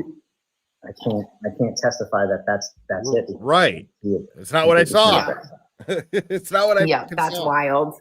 That must have been what an experience for you because but if they showed me that picture on the first trial, I would have said what I said on the second trial. The defense gave me the opportunity to say what I needed to say and say more. Was that so disappointing for you in the first trial you know what that indicates right there is that the defense were the ones trying to get to the truth. Very telling right there. He's like, the defense allowed me to be able to say what I saw. That means that if this guy is an up and up cop who is simply going to take note of what he saw in his mind, put it in a report, and testify to it on the stand, it's going to be the truth. Right? If this guy, if it's all true, then and he's an honest guy, and the prosecution is trying to avoid this guy from being able to say these things to a jury, well, then you have a problem. What you have there is the makings of a railroad job.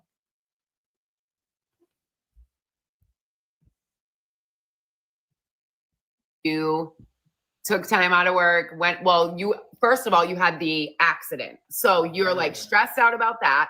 You're dealing with injuries and all of that. And then they don't even give you you don't even want to be there. Not that they know this, but that's a lot. That's a pain in the butt drive for 13 minutes of your life. And two, how frustrating that you didn't get the opportunity to just speak because it was a lot of yes and no's. And that even happened to you with the cross-examination in trial 2. Yeah. That took a lot of self-control. You have a lot of self-control, I feel like, for him to have been, guys, I love you, but can we just hold the gift so I can actually see Nick, please, just until the end. We're just covering his face completely, and I appreciate it. I know he appreciates it, but just chill for a minute. But I know that had to have been frustrating from the Commonwealth's perspective when they were trying to get you to just do yes and no's in uncomfortable situations where you couldn't explain yourself. Yeah, right?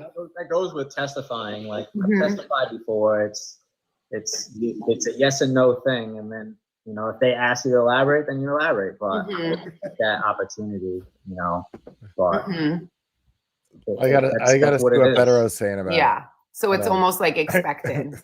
Yeah, sure. When was it that you realized that this case was not like as clean cut, should we say, as other cases you have been investigated in or assisted in? Like, what was your moment of like, oh man, this is bigger than I thought and more complicated than I think? Once it gained national, recognition, I think that's when I realized this is a lot more. Mm-hmm. But like I said, I didn't follow the case. I didn't sit and study it, and I didn't watch it and Google it and stuff like that. So yeah, dude. Like I said, I only know what I did. I know what I saw, and that's what I did. I went in and said what I had to. And now you said you were with Mrs. Reed in the garage. So I just have to ask, because I'm a nosy bitch. Do you guys remember what you were talking about? Were you just like trying to keep her calm and like, was she stressed out, or were you just like doing small? So Betero tweeted, I saw the clip. Okay. So he says, people are indicating that during his recent online interview, Nicholas Baros stated that Adam Lally showed him the taillight photo and unsuccessfully tried to have Sergeant Baros confirm that the photo accurately depicted the condition of the taillight that he saw on January 29, 2022. In other words, so it is said, Baros provided Lally with actual knowledge that the DA was in possession of evidence of powerful exculpatory evidence, awareness that Officer Baros contradicted what Proctor and Buchanan said, and evidence that the taillight was tampered with. It goes without saying that Lally was obligated to disclose this exculpatory evidence to the defense. By all accounts, he instead suppressed it based on his decision not to ask Baros about the photo at the first trial and the defense's decision not to cross-examine him. Oh, if Baros really did tell Lally that the photo did not match what he saw, and Lally did not disclose this evidence, this is as egregious as a Brady violation as you will see. The suppression of the proof that the taillight was tampered with after the MSP took custody of it, this would have been material to the outcome of the case. If all of this is true, this could lead to serious disciplinary consequences for any prosecutor aware of such misconduct. Should substantially help a possible federal civil rights claim under 42 USC 1983 and may pique the interest of a federal prosecutor regarding a federal criminal prosecution for the initial violation of the person's civil rights by law enforcement officer under 18 USC 242. Wow. So, yeah, man.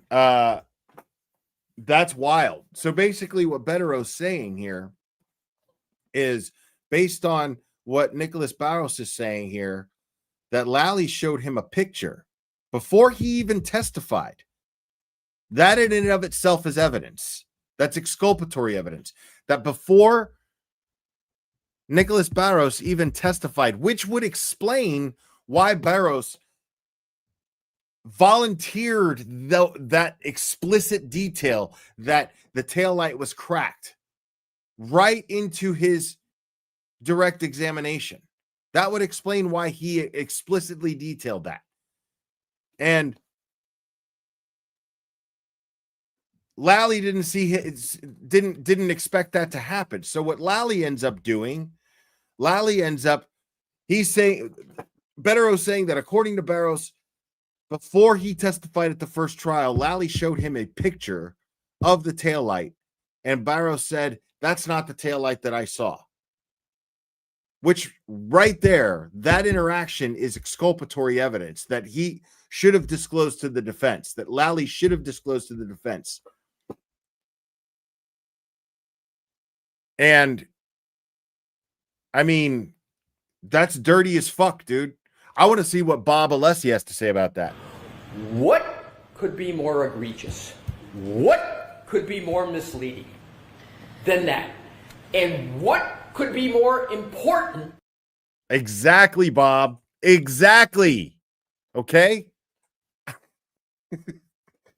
Exactly. This is wild.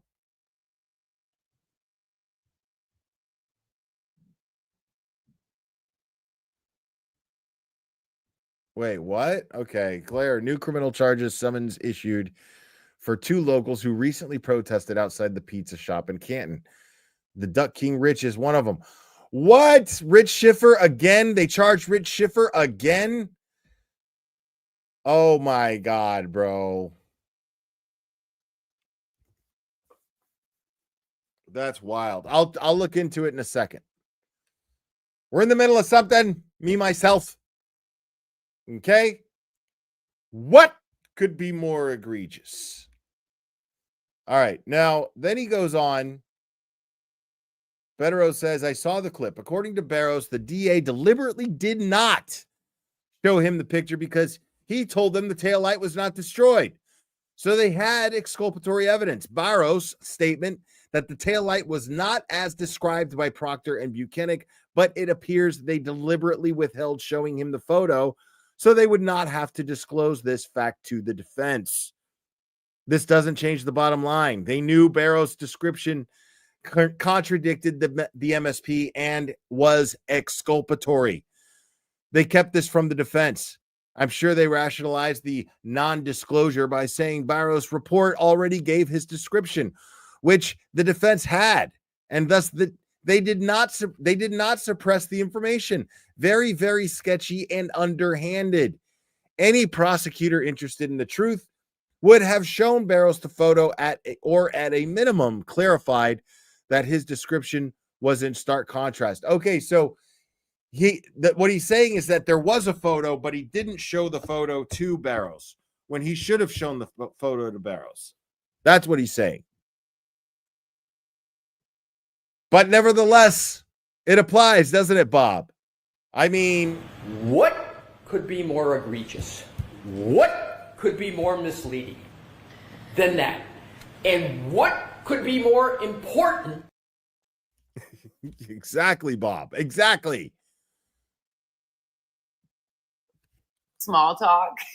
Yeah, it was just small talk. You know, it was a blizzard that day, so luckily enough, we could stand in the garage, not in the driveway for the snow as well. But It's delivered to your house. You're like, oh. Probably didn't like what I had to say, which segues into, you know, I've seen some smear campaigns saying that, you know, I got fired, you know,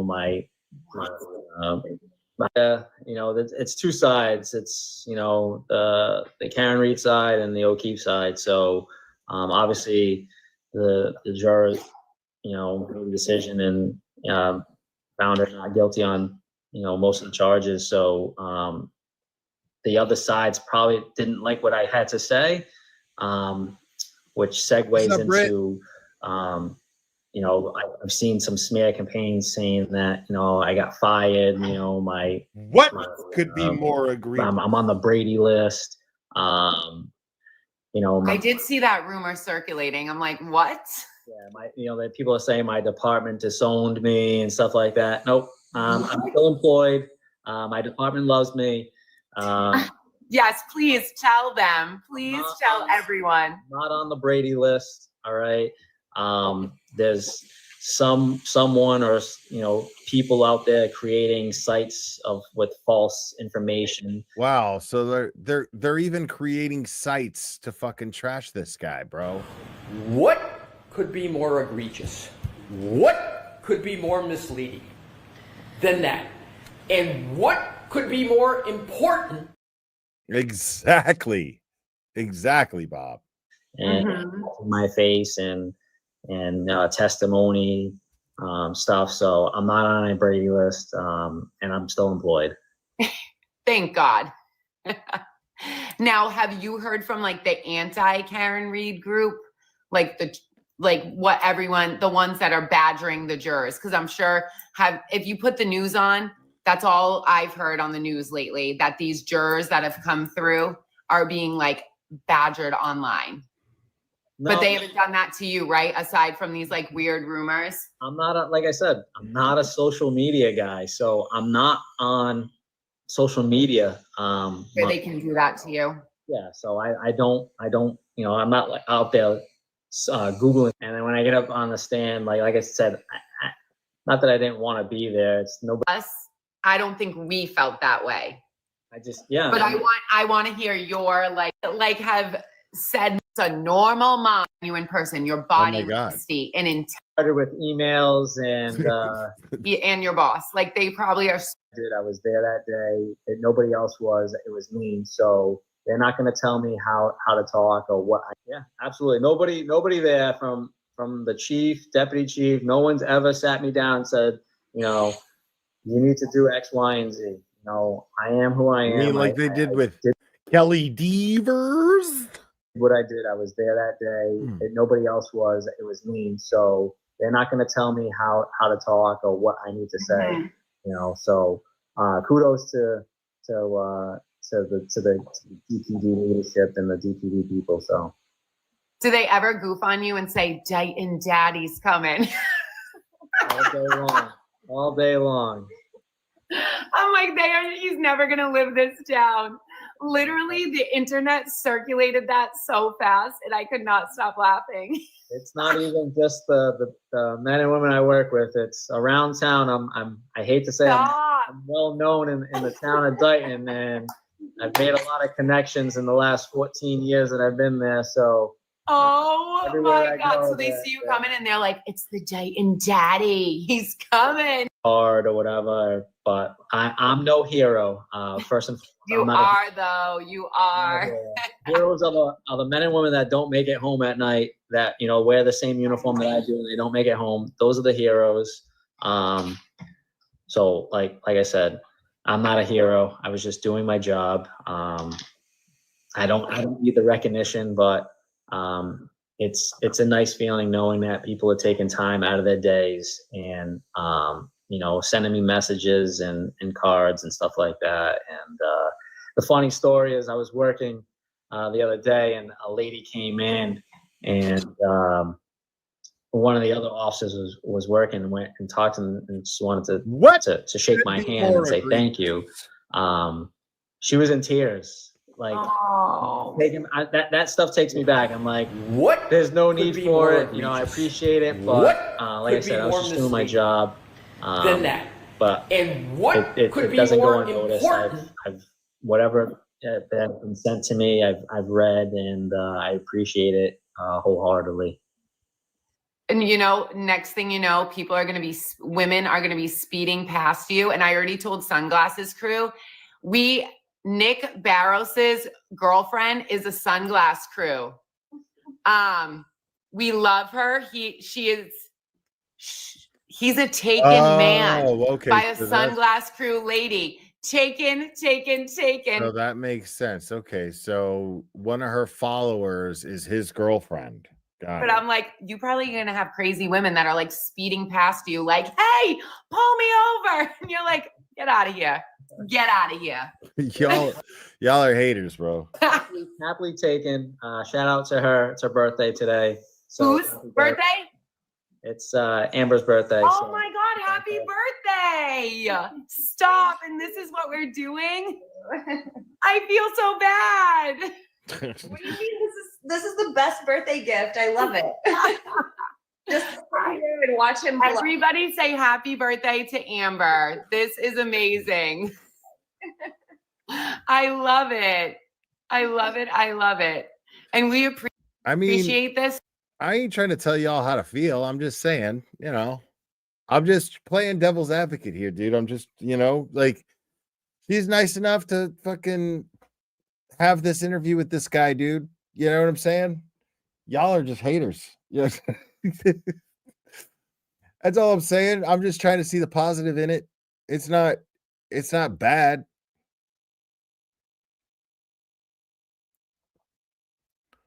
This so much.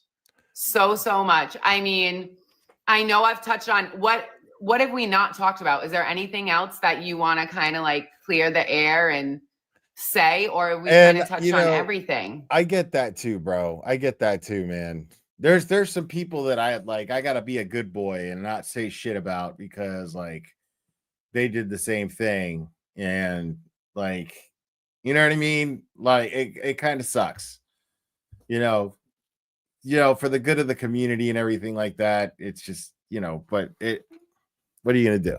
It's not that serious. At least there's people talking about it. The whole point is to get people talking about it, right? So we got people talking about it. We got people with followers talking about it. It's a good thing.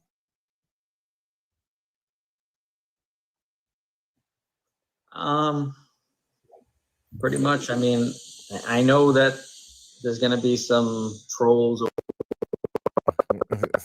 whatever. I'm not too concerned about it.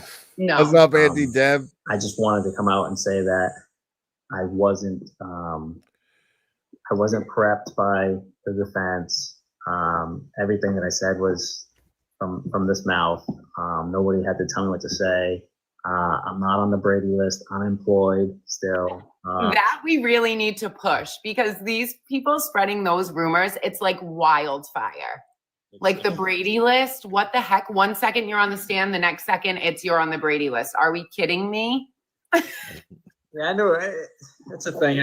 I figured it was coming. It's just, it's a negative reflection. I don't want to be associated with that. I hold myself to a higher regard, and integrity is huge in our profession. So the last thing I want is my name associated with that Brady list. So absolutely. But to all the people, like I said earlier, I'm still at Dayton PD. They love me. I'm not going anywhere. So this is amazing. I mean, I'm going to speak for all of us that I know you say you weren't a hero, but for myself personally, watching trial one, you being so honest compared to so many other people really solidified the truth in all of this. And we're not going to speak about what went on and the outcome, but you being so honest and taking your job so seriously and just going up there and speaking the truth, never changing your mind, always just staying true to yourself was what changed the trial. Be true for me to completely. yourself. I was like, during. So tell me, all plea deal, did you even change your story in that you saw in defense for the state? Yes, almost like he was so aggressive to all the way. All right, bro.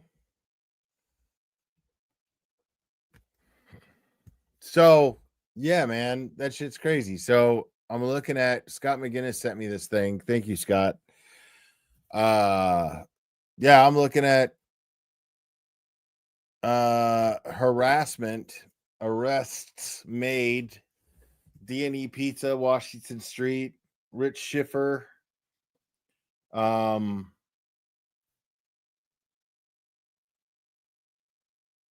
Charges, court, judge, juror, picketing, witness, juror, police, court, official, intimidate, interfere. Wow. What kind of shit is that? The fuck is that?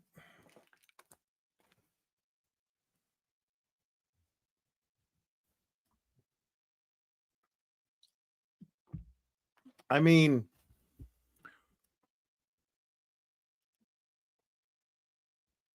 what that tells me is that people are still fighting for justice for John O'Keefe, regardless of the fact, not regardless, but the fact that Karen Reed has been acquitted does not change the fact that Boston police officer John O'Keefe still needs justice.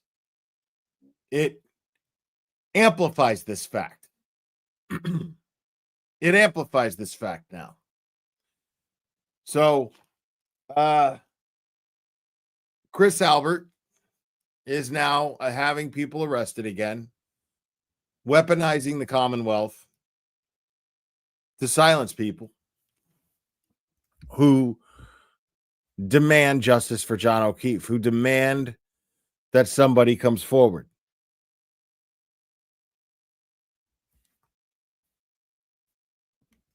The fact that they are arresting people and trying to silence people makes me sick to my stomach. Right, Bob? What could be more egregious? What could be more misleading than that? And what could be more important? Exactly, Bob. Exactly.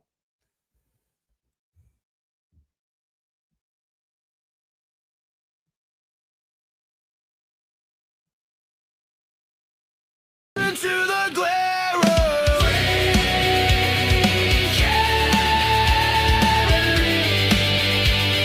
the color of that showcase.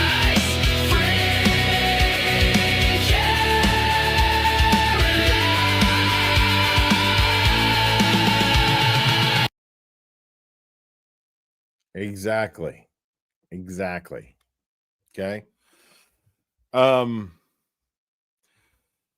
Well, guys, I think that's gonna be it for me. I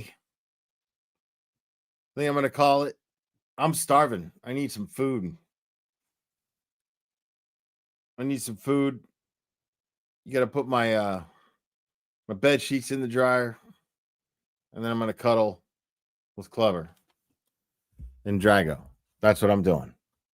Guys, you guys have been absolutely fantastic. Appreciate you guys. Thank you guys so much for hanging out with me. And big shout out to Girl with Sunglasses, man. Like, she landed an interview with Sergeant Baros, dude. Like, and she unearthed a Brady violation, a massive Brady violation that Bettero has confirmed. So if this is true, this might be, she might have provided this person who y'all were hating on. She may have provided the feds with that one thing that they felt wasn't enough, the one thing that put them over when they didn't think they had enough to get a conviction in federal court to hand out indictments. This could be the one thing. Could be. You don't know. Girl with sunglasses just might be a fucking hero, bro. Okay? Y'all are haters. Haters, I say. But yes, much love and respect to the gentleman who is the foreman. The foreman. I mean, that's what we're gonna call him. That's what's cool about him. Like, he wants to, like, his name to be off, like, out of the whole mix. We're just gonna call him the foreman. Dude's awesome. Dude is awesome. So, anyways, guys, yeah, man, you guys are great. But anyways, you guys are absolutely fantastic. Don't forget to hit the like. It means the world to me when you do. Don't forget to subscribe if you're not subscribed. Make sure to hit the notification bell. Make sure you know when I go live. And for all you guys who sent support, thank you guys so much. It means the world to me. Make sure to subscribe to the girl with sunglasses. She may have absolutely put this case, the federal case, over the top. You don't even know. You don't even know. Anyways, guys, I love you very much. We will do this again very soon, my friends.